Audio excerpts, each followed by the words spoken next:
So yeah, we'll try to be as speedy through this 5 minutes as we can be. I think that I could probably talk 5 minutes just on this title slide, so we will try not to do too long. My name is Jennie Ferrell, and I'm at the University of the West of England in Bristol. And Finn? Yeah, my name is Finn McEvoy, and I'm also teaching. I'm a lecturer at the University of the West of England as well, teaching psychology. And we are going to talk about how we use particularly our Instagram, but social media in general, to create a digital common room to help with things like community, belonging, and some of the issues that people have been talking about today. So I'm going to start off with just really briefly, again, is this moving slides? Hold on, sorry.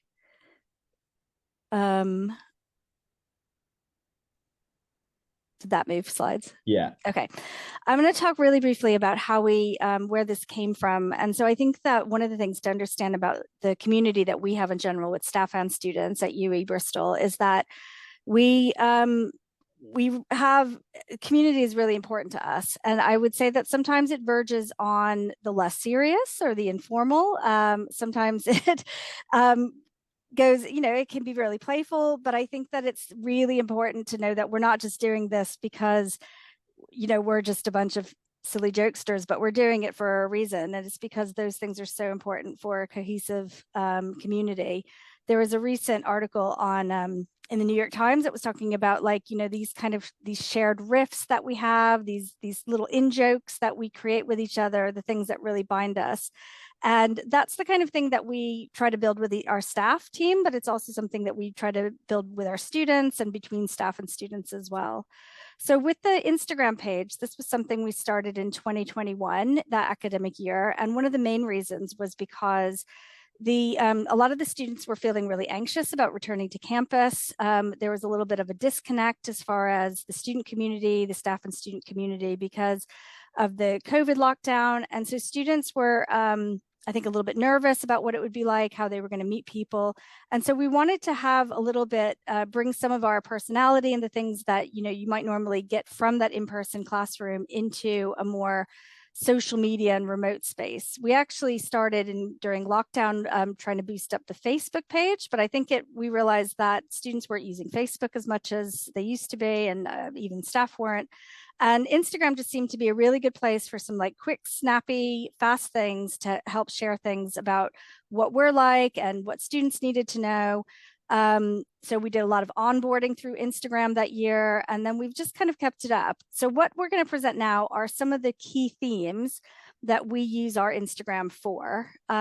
This was I think our first one here. And again, it was really this welcoming, you're in the right place, you're doing the right thing, giving that message to students, both as a psychological thing, as well as a physical thing. You are in the right place right now.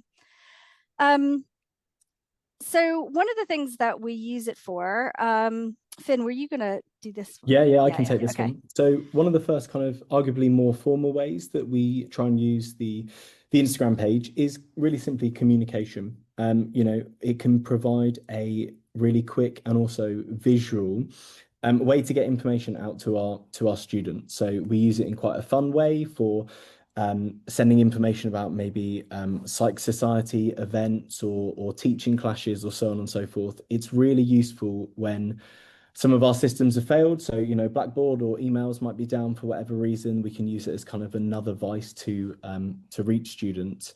And as that final point there says, especially the less engaged students. So unfortunately, a lot of students maybe don't kind of pick up things like emails and announcements when we need them to. And what we find actually is that they are always on their phones and they are always scrolling things like Instagram. So seeing a new story pop up and they can just view it, and it's really kind of informal and chill, and it's already in their workflow. It's a really nice use for that. And they can also ask us questions on things that they need more information and advice on too. Next slide, Jenny. Okay. It's another place that we highlight, again, some of the informational type of things as far as resources and signposting students to different services. So like the student money service, the student coaches, well-being, those sort of services. But also we use it as a way to let them know that we're kind of there. I mean, there's recently just some chat we were listening to about imposter syndrome, and there's certain times, maybe pressure points during the year where we're like kind of put some funny memes or put some posts up from staff, or share things from other content creators that really show that, yeah, this is something that we all feel. We feel this as lecturers. This is something everyone feels. This is a point when you might feel homesick. This is a point where you might feel imposter syndrome. And it's kind of a funny way for them to think that they're not alone with those. We've also used it as a way to really try to encourage them to maybe adapt certain habits. And I'll let Finn talk about the 10-week challenge that he did on Instagram last year. Yeah, so one of the things that I did last year, it was in the 10 weeks kind of leading up towards the end of the first term, so the first semester until Christmas, where, the days are drawing kind of slightly earlier, things are dark and weather is kind of horrible and miserable. Everyone's mood seems to drop, students and staff. So what we created was a weekly 10-week challenge where each week we would think about a new challenge that both staff and students can engage with collaboratively together, that help to kind of promote positive mental health and well-being. So things like increasing your step count, getting out into nature, exercise, keeping an eye on your sleep, tracking your sleep, reading 10 pages a night, maybe doing a YouTube mindfulness intervention. And it was all that we were going through the same challenge each week for 10 weeks. And it kind of just created this cohesive bond between kind of students and staff all through the Instagram. And I think that that's another thing that it's a good place because, it's not something that you could just send out in an announcement to students who aren't attending. It's not something that if students aren't always attending, that they can get that feel of the culture and the vibe of the community that we have. And so one of the things that we can do with the Instagram is to make our culture and our community a bit more visible through the way that we use the social media. So different things about inclusivity, things about, our vibe that we have. And I think another thing that we do is we really like to highlight some of the exciting things that are happening in the seminars. And then that way that students know that like, oh, people are going to seminars. Oh, seminars are fun. Or it kind of gives them maybe a bit of a FOMO if they haven't been going to seminars because they missed out on something cool. Like this is our immersion room in one of these example pictures that we've got shown here. And so it makes people think that like, oh, this is a really vibrant community, and it kind of has that social expectation that there is stuff going on that we have on campus as well.